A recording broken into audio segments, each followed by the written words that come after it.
Today I'd like to make a sweet treat, a nice slice that's dead easy.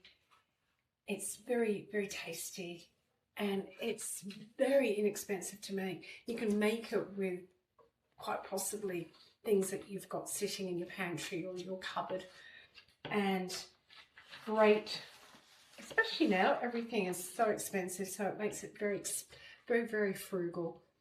And I have had this recipe for a number of years. It comes courtesy of my late mother-in-law, who was a wonderful cook and loved entertaining, loved cooking for people. And quite often, she was a New Zealander, my mother-in-law, so she had lots of really tasty New Zealand recipes.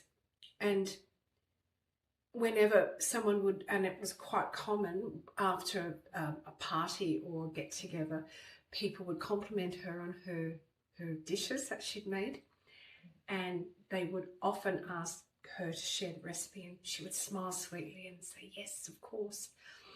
Then time would go by and they would come back and see her and say, you know, that recipe just didn't turn out or tasted anything like yours. I wonder where I went wrong. And she would just shrug and say, oh, I don't know. But what she would do is, unbeknownst to a lot of people, she would share the recipe that had not been amended by herself, or not the entire recipe. So, and she would do that a lot.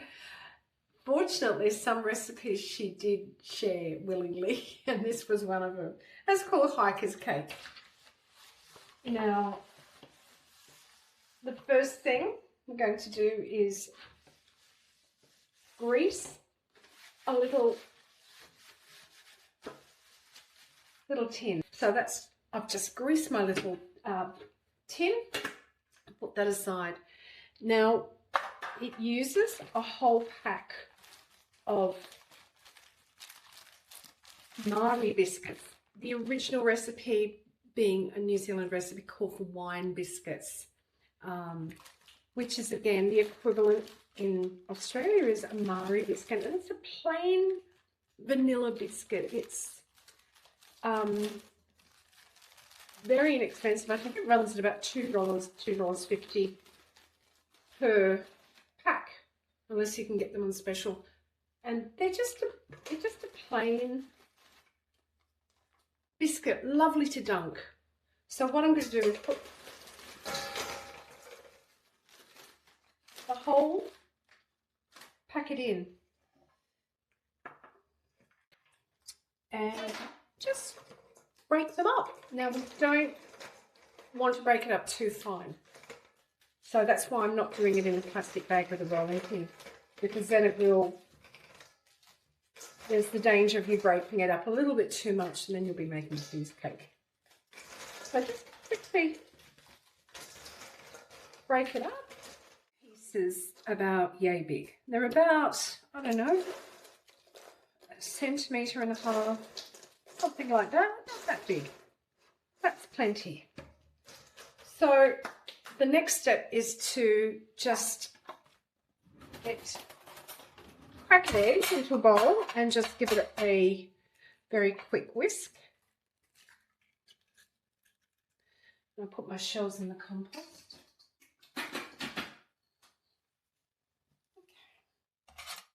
Whisk, and I'll just get a saucepan.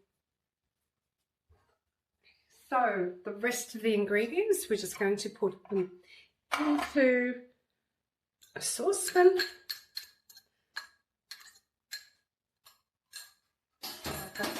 One beaten egg. I have 3 tablespoons of just plain white granulated sugar. We have 2 tablespoons of, I've got Cadbury Bourneville cocoa, but whatever cocoa you like or you had on hand. And I've got 210 grams of butter. Now, what I'm going to do now is I'm going to just take this over to the stovetop. I'm going to melt it, and we're going to just keep stirring it. We want to bring it just to the boil.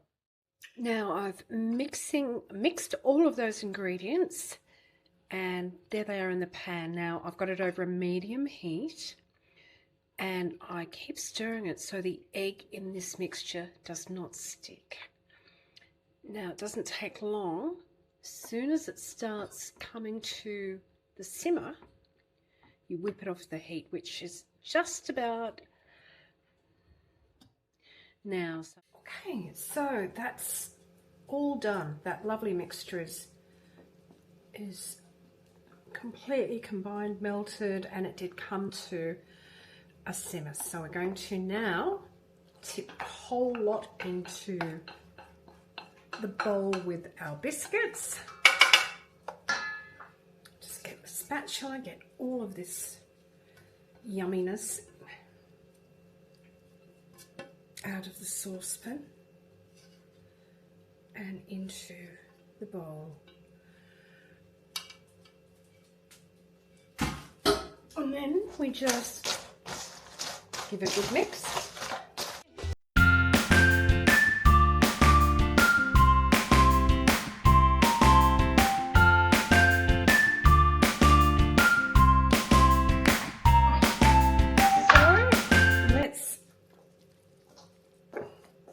Pour this all out onto the tray. Okay.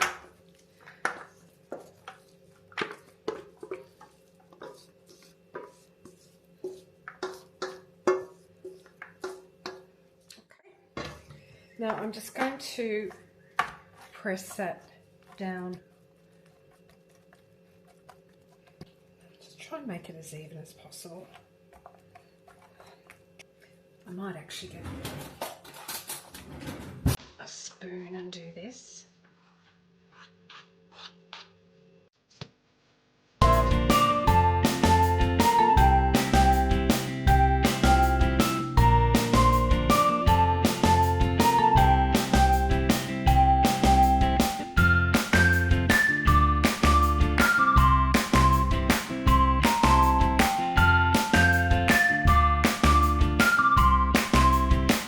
Now then, this now goes into your fridge just for, I don't know, I'd say an hour, hour and a half. Go away and do whatever, and when it's set, we'll bring it out. We'll make a lovely chocolate butter icing to go over the top. Okay, so here we go. We've got the biscuit mix out of the fridge. It's been sitting and it's nice and firm, set lovely. Now I've got about a cup and a half of icing sugar or icing mixture, and I've added to that about a tablespoon of cocoa, or you can use drinking chocolate. That's also really nice. I've got about 125 grams of butter, which I melted in the microwave, and I've overdone it, but that's okay. Let's just add a little bit in, mix it up. So we want a lovely big, lovely butter icing. Here we go. Yum. So give that a good mix. Incorporate that through. Now if it's a bit too stiff, you can add a splash of milk to make it a more creamy consistency. So let's have a look here. Just get all the last drips of butter. Now, if you wanted to use margarine, there's no reason why you cannot from a cost point of view, or if you prefer margarine, that's up to you. So I'm just going to mix this all up. And you know what? I might add just a splash of milk.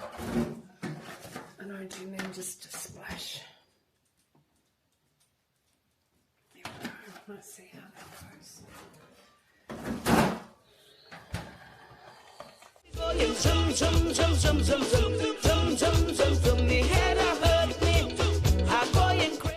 Now what I like to add to this chocolate icing now is some lemon juice,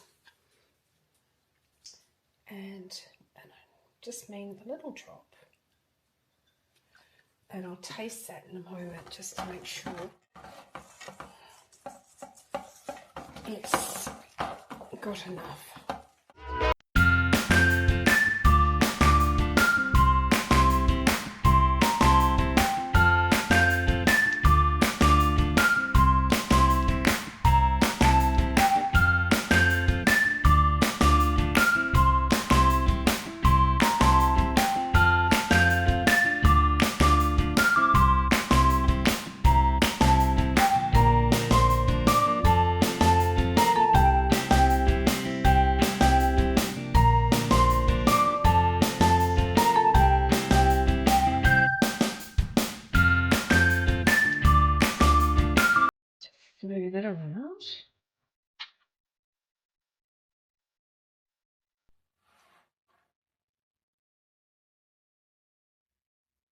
Just move it around until you're happy with it, you know. Doesn't have to be perfect. Just needs to really sort of cover over the biscuit mixture.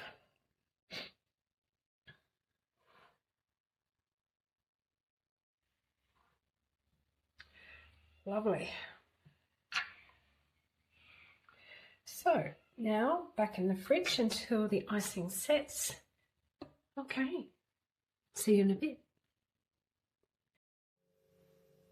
Okay, so I've got my slice out of the fridge. I've cut it into squares, made myself a nice cuppa. I've got my little bit of slice ready. Oh, yum. Now, I forgot to add in vanilla essence with the recipe, but you know what, it doesn't really matter, but that's part of the recipe. Now, if you are keen to try it, I'll post the actual recipe for you. Thank you for being with me today. I'm going to go and enjoy my cup of tea and my bit of slice, and then I'll pack this all away in an airtight container and keep it in the fridge. And I will see you another day, very, very soon. So take care, everyone, and have a wonderful afternoon. Bye for now.